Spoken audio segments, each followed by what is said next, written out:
Hello दोस्तों, आज के इस वीडियो में हम लोग देखेंगे ट्विन्स जो जुड़वा बच्चे होते हैं वो ह्यूमन में कितने टाइप के होते हैं। नॉर्मली आपने देखा होगा जो स्पीसीज होमो सेपियंस है, मतलब जो ह्यूमन है, मतलब जो हम लोग हैं, उसमें एक मदर जो होती है वो एक बार में एक ही बच्चे को जन्म देती है, एक ही बच्चे की बर्थ होती है। लेकिन कभी कभी एक्सीडेंटल कंडीशन की वजह से क्या होता है कि ट्विन्स पैदा होते हैं। ट्विन्स बर्थ के टाइम में दो एक साथ में बच्चे जन्म लेते हैं। तो ये कैसे होता है और ये कितने टाइप के होते हैं, ये सब देखने से पहले एक बात हम लोग और जानेंगे। ह्यूमन का जो नेचर है वो कैसा है, एक बार में एक ही बच्चे को जन्म देगा। वो जो मदर होगी वो एक बच्चे को जन्म देगी। ऐसा क्यों होता है कि ह्यूमन एक बार में एक ही बच्चे को जन्म देता है? ऐसा इसलिए होता है क्योंकि जो फीमेल है उसमें एक मंथ में केवल एक ही एग का फॉर्मेशन होता है, एक ही अंडाणु बनता है। और मेल की तरफ जो फीमेल है उसमें एक ही अंडाणु बनता है। जो मेल है उसकी तरफ से लाखों करोड़ों स्पर्म्स आते हैं और उससे फ्यूज़ होकर एक ही, जब एक अंडाणु बना तो उससे फ्यूज़ तो एक ही हो पाएगा, तभी एक बार में एक बच्चे को जन्म देते हैं। और एक बात यह है जो स्पीसीज़ हैं, ऐसी स्पीसीज जिनके अंदर सर्वाइव करने की कैपेसिटी कम होती है वो ज़्यादा बच्चों को जन्म देते हैं। जैसे आपका स्नैक हो गया, वो एक बार में हज़ारों अंडे देता है। हज़ारों अंडे क्यों देता है? क्योंकि उसको पता है कि हमारे बच्चे सारे सर्वाइव नहीं कर पाएंगे, तभी वो हज़ारों अंडे देता है। अब शेर जंगल का राजा, वो भी बच्चे कम पैदा करता है। और जैसे आपका स्नैक बहुत ज़्यादा बच्चे पैदा करता है। केचुआ, आपने अर्थवर्म देखा होगा, वो एक साथ में बहुत बच्चे जन्म देता है, क्योंकि उसको पता है कि हमारी स्पीसीज ज़्यादा बच्चों को हम जन्म नहीं देंगे तो हमारी स्पीसीज एक्सटिंक्ट हो जाएगी, यहाँ से ख़त्म हो जाएगी। ह्यूमन को पता है भाई सबसे डोमिनेंट है तो वो तो बच तो जाएगा ही, सारी कंडीशन को वो एग्जिस्ट वहाँ करेगा ही, सर्वाइव कर ही लेगा, तभी वो एक ही बच्चे को जन्म देते हैं। तो कभी कभी एक्सीडेंटल कंडीशन की वजह से क्या हो जाता है, ट्विंस की बर्थ होती है। एक जो मदर है वो एक बार में दो बच्चों को जन्म देती है। वो कैसे होता है? जो ट्विंस आपके होते हैं वो दो टाइप के होते हैं, जैसा आपको स्क्रीन पे दिख रहा है। एक ट्विंस होते हैं मोनोजाइगोटिक ट्विंस, दूसरे होते हैं डाईजाइगोटिक ट्विंस। मोनोजाइगोटिक ट्विंस को सबसे पहले हम लोग देखेंगे। मोनोजाइगोटिक ट्विंस क्या होते हैं? देखिए, इनको आइडेंटिकल ट्विंस भी बोला जाता है। अब इसमें दो कंडीशन हो सकती हैं। जैसे आपको पहले से इतना पता है कि जो इस मेल होता है उसके अंदर एक्स वाई क्रोमोसोम होते हैं, मतलब उसके अंदर दोनों टाइप के स्पर्म बनते हैं, एक्स वाला भी बनता है और वाई वाला भी बनता है। और फीमेल के अंदर क्या होता है, जो ओवम होता है, फीमेल के लिए भाई एक्स एक्स आता है, तो उसके अंदर जितने भी ओवम बनेंगे, मंथ में केवल एक ही ओवम बनता है और हर बार में एक्स वाला ही बनता है, क्योंकि उसमें दोनों एक्स एक्स ही हैं, तो उसमें हमेशा एक्स वाला ओवम बनेगा। तो सेक्स का डिटर्मिनेशन जो है, बच्चा मेल होगा या फीमेल होगा, ये कौन करता है भाई? अगर मेल का एक्स वाला स्पर्म फीमेल के ओवम से फ्यूज हो जाएगा तो लड़की हो जाएगी, मतलब बेबी गर्ल हो जाएगी। और अगर वाई वाला स्पर्म फ्यूज हो जाएगा तो क्या हो जाएगा? आपका मेल हो जाएगा, मेल की बर्थ हो जाएगी, मतलब जो बेबी होगा वो बॉय होगा। तो सेक्स डिटर्मिनेशन हमेशा कौन करता है? मेल करता है, मतलब फादर करते हैं। तो अब ट्विंस का कॉन्सेप्ट क्या है? ट्विंस का कॉन्सेप्ट ये है, यहाँ पे देखिए, जो पहला टाइप ट्विंस का है वो मोनोजाइगोटिक ट्विंस है, ये आइडेंटिकल ट्विंस हैं। इसमें सेम क्रोमोसोम सेट होते हैं और सेक्स भी दोनों के सेम होंगे। जो मोनोजाइगोटिक ट्विंस हैं वो दोनों मेल ही होंगे या दोनों फीमेल ही होंगे और बिल्कुल आइडेंटिकल होंगे, उनमें बिल्कुल भी कोई डिफरेंस नहीं कर सकता है। यहाँ तक कि उनको डीएनए फिंगरप्रिंटिंग से भी नहीं पहचाना जा सकता है, क्योंकि उनका डीएनए भी बिल्कुल सेम होगा।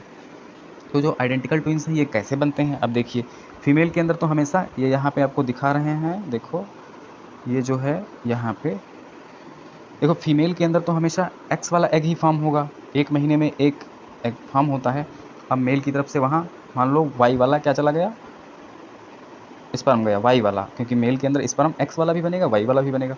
मान लो कि वाई वाले स्पर्म ने फीमेल के एक्स वाले ओवम से फ्यूज़न कर लिया।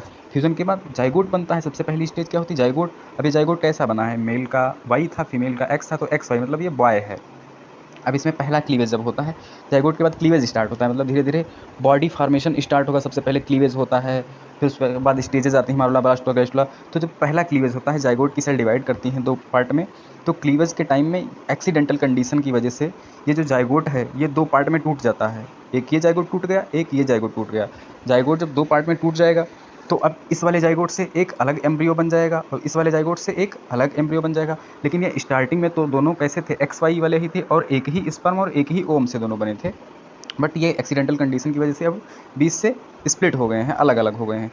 तो देखो, इस वाले टुकड़े से अगर कोई बनेगा बॉय, बच्चा जो बनेगा वो भी बॉय ही होगा, और दूसरे वाले जाइगोट के टुकड़े से जो बनेगा वो भी बॉय ही होगा। तो एक तो ये ट्विंस हो गया आइडेंटिकल में। अब ये दिखने में भी सेम होंगे, इनका सेक्स भी सेम सेम होगा, मेल होंगे या दोनों, या फिर अगर यहाँ पे स्पर्म एक्स वाला आया होगा तो दोनों क्या हो जाएंगे, फीमेल हो जाएंगे। अगर वाई वाला आया है तो दोनों क्या हो जाएंगे, मेल हो जाएंगे।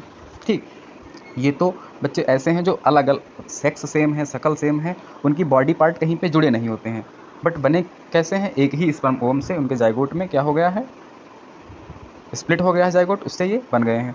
और आइडेंटिकल ट्विंस की दूसरी कंडीशन क्या हो सकती है, मान लो ये एक्स वाला फीमेल के अंदर ओम तो बनता ही है, इससे मान लो एक्स वाला आया या वाई वाला आया, तो यहाँ पे हम एक्स वाला क्रोमोसोम दिखा रहे हैं आ रहा है, तो इससे जाइगोट बनेगा। जाइगोट बना, अब जाइगोट यहाँ पर भी स्प्लिट होता है, एक्सीडेंटल कंडीशन की वजह से जाइगोट स्प्लिट हो रहा होता है, बट ये कहीं ना कहीं पे जुड़ा रह जाता है। स्पर्म ओम एक ही था, बट ये जाइगोट कहीं ना कहीं पे जुड़ा रह जाता है, तो दो पार्ट इसके जुड़े हैं। देखो, एक ये जाइगोट बन गया, एक ये जाइगोट बन गया। अब इससे अलग बॉडी बन जाएगी, इससे अलग बॉडी बन जाएगी, तो दोनों बॉडी देखा होगा आपने, ट्विंस होते हैं, कुछ उनका ये पेट वाला पार्ट जुड़ा होता है या कुछ का ब्रेन जुड़ा होता है, कुछ ऐसा होता है। तो ऐसे जो आइडेंटिकल ट्विंस होते हैं वो दोनों सेक्स सेम होगा, शकल दोनों की सेम होगी, सारा कुछ सेम होगा, बट इनकी बॉडी पार्ट्स जुड़े रहते हैं, तो इनको बोला जाता है सियामीज़ ट्विंस, सियामीज़। तो ये आपके आइडेंटिकल ट्विंस हो गए। आइडेंटिकल ट्विंस में हम लोग डिफ्रेंशिएट नहीं कर पाएंगे कि कौन कौन है, मतलब उनको डिफ्रेंशिएट फिंगरप्रिंटिंग से भी, डीएनए फिंगरप्रिंटिंग से भी नहीं किया जा सकता है। मोनोजाइगोटिक का मतलब जो एक ही जाइगोट से बने, एक ही स्पर्म और ओवम से नॉर्मली एक बच्चा बनता है और इसमें दो बन जाएंगे, तो ये कंडीशन हो जाती है। दूसरे कौन से हैं, डाइजाइगोटिक ट्विंस। आपको ये पहले से पता है, फीमेल के अंदर जो ओवम होता है, एक महीने में, एक मंथ में केवल एक ही ओवम बनता है, बट किसी कंडीशन की वजह से फीमेल के अंदर एक महीने में जो मेंस्ट्रुअल साइकिल चलती है, उसमें मेंस्ट्रुअल साइकिल के 14th डेज पे ओव्यूलेशन होता है, उस दिन दो एग का फॉर्मेशन हो गया, मतलब दो एग बन जाएंगे। और स्पर्म तो मेल की तरफ से स्पर्म तो करोड़ों जाते हैं, लाखों की संख्या में जाते हैं, तो फीमेल के अंदर एक मोनोजाइगोटिक में एक ही ओम बन रहा था, वो ब्रेकडाउन हो रहा था वहाँ पे जाइगोट का।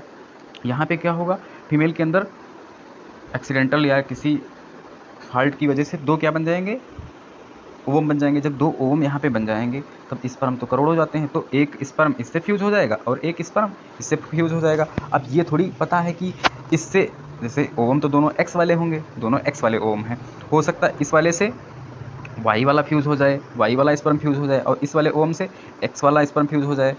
तो जो जहाँ पे एक्स एक्स वाले का फ्यूज़न हो जाएगा, एक्स स्पर्म है, एक्स ओवम है, तो वो लड़की हो जाएगी, और एक्स स्पर्म है और वाई एक्स ओवम है और वाई स्पर्म है, तो वो लड़का हो जाएगा। ये भी हो सकता है दोनों में एक्स एक्स वाले स्पर्म ही फ्यूज हो जाए, तो दोनों लड़की हो सकती हैं, या दोनों लड़के भी हो सकते हैं। तो इसमें सेम सेक्स भी हो सकता है और डिफरेंट भी सेक्स हो सकता है। ये डाइजाइगोटिक क्यों बोल रहे हैं, क्योंकि इसमें दो अलग अलग जाइगोट हैं भाई, एक स्पर्म ओवम के जाइगोट नहीं, वो दोनों अलग अलग स्पर्म और ओवम के जाइगोट होते हैं। यहाँ पे लिखा है when two egg produce in a female, female में नॉर्मली एक एग फॉर्म होता है, यहाँ पे दो एग बन जाएंगे, तो स्पर्म करोड़ों जाते हैं, तो एक एक अपना फ्यूजन कर लेगा, और स्पर्म ओवम जो होते हैं वो स्पर्म हमेशा एक्स वाला भी हो सकता है और वाई वाला भी हो सकता है, और वो ओनली एंड ओनली जो ओवम होता है वो एक्स ही होता है। तो अगर एक्स वाला स्पर्म फ्यूज हो जाएगा तो क्या हो जाएगा यहाँ पे, तब हो जाएगा गर्ल। अगर वाई वाला फ्यूज हो जाएगा तो क्या हो जाएगा, वाई हो जाएगा। तो इसमें कंडीशन क्या होती है, आप लोगों को समझ में आ गया होगा कि कैसे होता है मोनोजाइगोटिक ट्विंस और डाइजाइगोटिक ट्विंस। इनको फ्रेटर्नल ट्विंस भी बोला जाता है। अब ये नॉन आइडेंटिकल होते हैं, ये जैसे एक मेल हो गया एक फीमेल हो गया, तो इनको भाई डिफ्रेंशिएट कर सकते हैं आराम से। इनके कोई ज़रूरी नहीं कि इनकी फेस मैच हो या ना हो, फेस वेस मैच इनमें नहीं होता है डाइजाइगोटिक ट्विंस में, क्योंकि इसमें दो अलग अलग एग से ये बनते हैं, अलग अलग स्पर्म से बनते हैं। मोनोजाइगोटिक में एक ही जाइगोट बनता है, वही ब्रेक डाउन होकर दो जाइगोट बाद में बनाता है। इसमें अलग अलग स्पर्म, अलग अलग ओवम से दोनों बच्चे बने हैं, तो दोनों सेक्स दोनों का सेम भी हो सकता है। अगर सेक्स भी सेम है तब भी उनकी कोई ज़रूरी नहीं शकल सेम हो, फेस उनका कोई ज़रूरी सेम नहीं हो सकता है। सेक्स सेम भी हो सकता है, सेक्स सेम नहीं भी हो सकता है, किसमें, डाइजाइगोटिक में। तो ट्विंस के दोनों टाइप हो गए हैं, ये आपको समझ में आ गए होंगे। इसका आप लोग यहाँ से स्क्रीनशॉट लेके अपने कॉपी में बना सकते हैं या आप समझ सकते हैं। जैसे यहाँ पर भी लिखा है टाइप्स ऑफ, ये फ्लो चार्ट बना के दिखाया है, एक आइडेंटिकल ट्विंस हैं, एक फ्रेटर्नल ट्विंस हैं, ठीक। और जैसे ये देखा हमने, ये कौन से आइडेंटिकल ट्विंस हैं, आइडेंटिकल ट्विंस में पहले वाले हैं ये दूसरे वाले सियामीज़ वाले हैं। देखो इनके बॉडी पार्ट्स जुड़े हैं और उनके सेक्स दोनों के सेम है, शकल भी सेम है। और वो जो होंगे आपके डाइजाइगोटिक ट्विंस या फ्रेटर्नल ट्विंस, वो ये वाले हो सकते हैं, ठीक।